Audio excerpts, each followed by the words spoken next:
So the U.S. narrowly averted a historic default before the June 5th deadline. The world economy has also been spared a huge shock.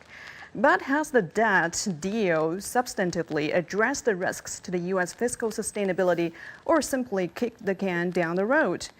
Professor Sachs, as one of the world's foremost experts on economics and crisis prevention, what is your assessment of the deal? This is more kicking the can down the road. Nothing fundamental was settled. There was a lot of theatrics in this, kind of a political show, because there really wasn't going to be a default. In fact, even the political divide between the Republicans and the Democrats is exaggerated. The basic problem in the United States is, well, the rich people don't want to pay taxes.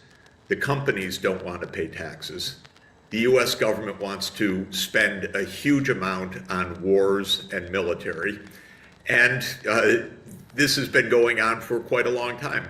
So because of low taxes, high military spending, we have a debt that continues to rise as a proportion of the national income. It was about 35% of our national income back in the year 2000. Now it's 95% of our national income. It will be well above 100% of our national income within a decade.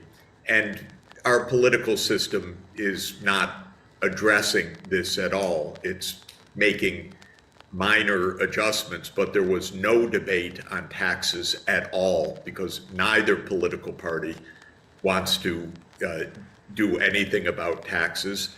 There was really no recognition of the need for more social spending, even though we have a social crisis in the United States, and both political parties wanted to spend more on the military.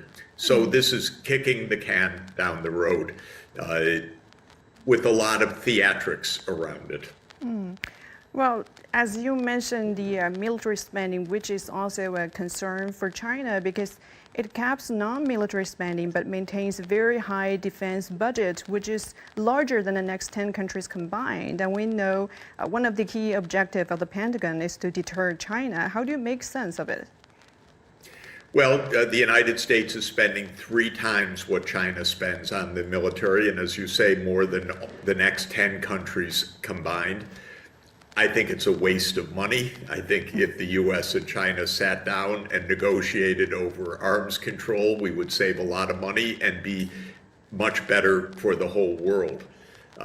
This is part of the US problem right now, which is that US politicians think that military spending, even wars, because we've had many expensive wars in the last 20 years, is somehow good for the United States. But of course, it's not good for the United States. It's a complete waste of money, and it's on the wrong track, in my opinion. We need diplomacy, we need arms control, not this arms race, but this is American politics right now. Professor Lee, what is your comment on this point? And we know that Japan and China are the 2 largest holders of U.S. treasuries, and they are at least willing to see that the U.S. would default. Is it a relief?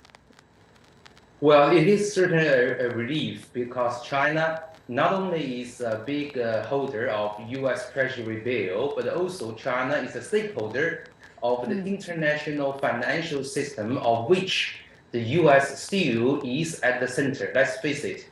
So I would say that a big sign of relief can be heard in China with the passing of the bill right now in the U.S. Congress. Even though for the time being it is only a temporary solution, as Jeff just mentioned. In order to resolve the issue, I fully agree with Jeff. Fundamentally, the U.S. needs kind of a social political reform in changing its budgetary process. Okay, I often argue that somehow the U.S. budgetary process should take lessons from its central banking. Okay, in central banking, more or less, overall, I would argue, I mean, this might be controversial.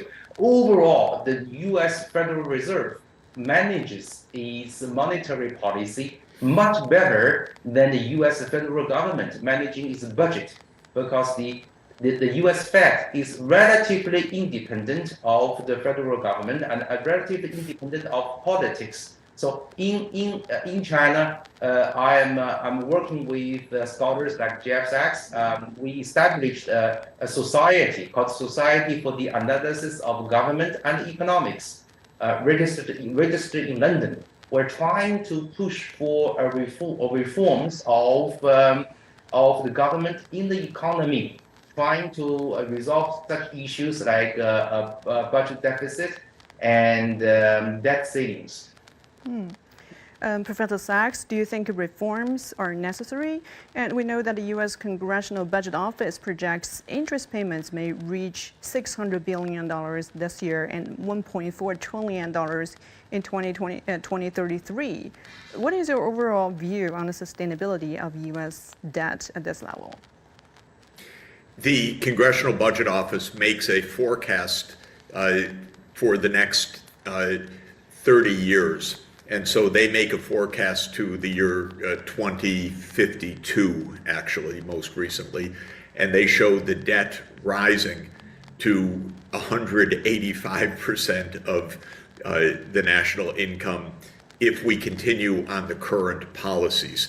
Why? Because people are getting older in the United States, so there's more pension payments, healthcare is expensive, and we don't have a political consensus at all on how to address this. And as David just said, what's missing is a more fundamental consensus, even a longer-term vision, because you notice the politics are very short-term. This agreement covers 2 years.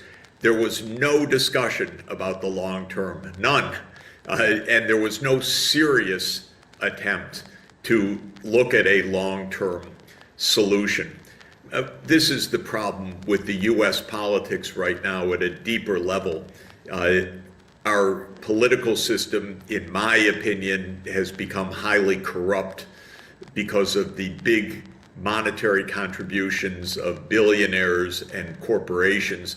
So those big campaign contributors say, give us tax cuts, and that's what Congress does. And then there's not enough money to spend on important things like education or modernization of infrastructure, so the public suffers that way. But then the politicians like war more than they like diplomacy, which is another failure of the American politics. So the end result is large budget deficits that don't really get solved. And we need a deeper understanding of this. We don't even have a public debate about it, much less a consensus. So this idea of looking for a real deeper understanding is important. We don't have a long-term process in U.S. politics right now. And even though we have agencies like the Congressional Budget Office, which give forecasts, that doesn't turn into practical politics.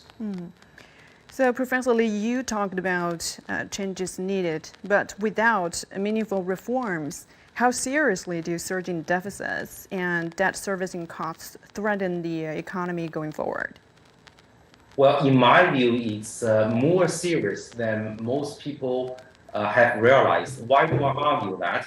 The reason is that there are many economies, such as the Chinese economy, the Indian economies, which are emerging.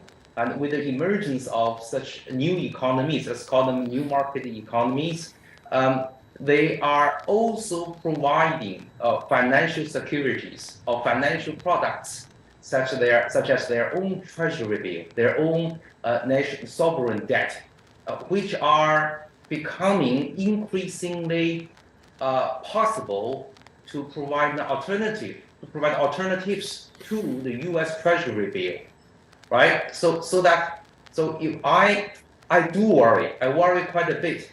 I worry more than many of my American friends that that these emerging market economies may come up with increasingly attractive financial instruments so that international investors may one day down the road suddenly realize that why not we switch to the RMB debt or Indian debt.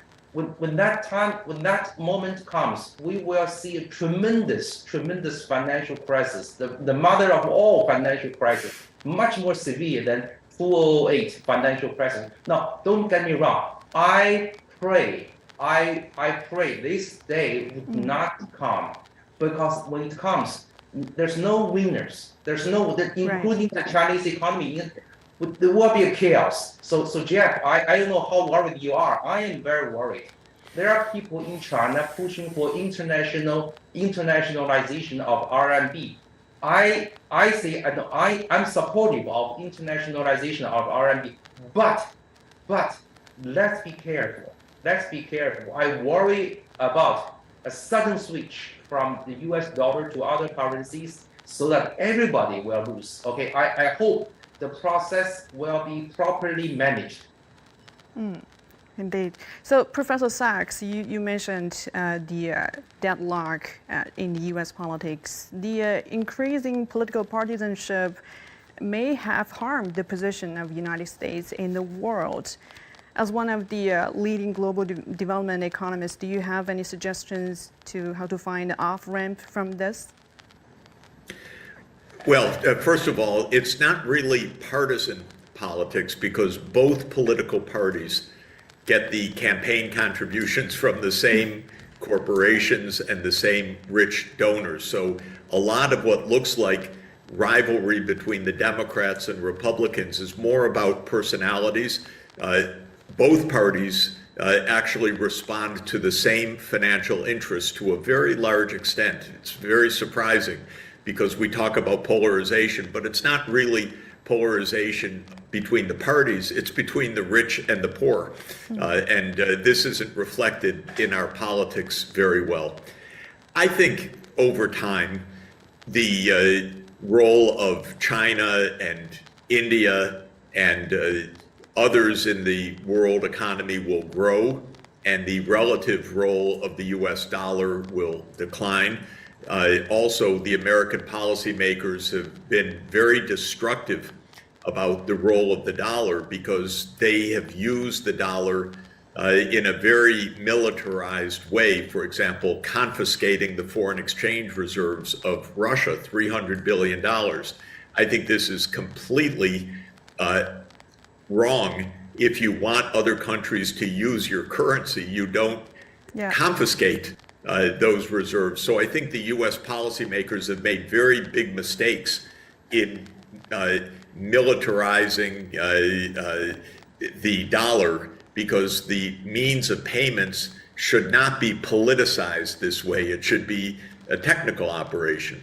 So I personally believe that the renminbi will play a much larger role in the future. I believe that the rupee will play a larger role, the ruble, and others. And I think that's fine, but what Professor Lee is saying is absolutely right. It should not come in the context of a big global crisis. It should be part of an evolutionary change in the international system.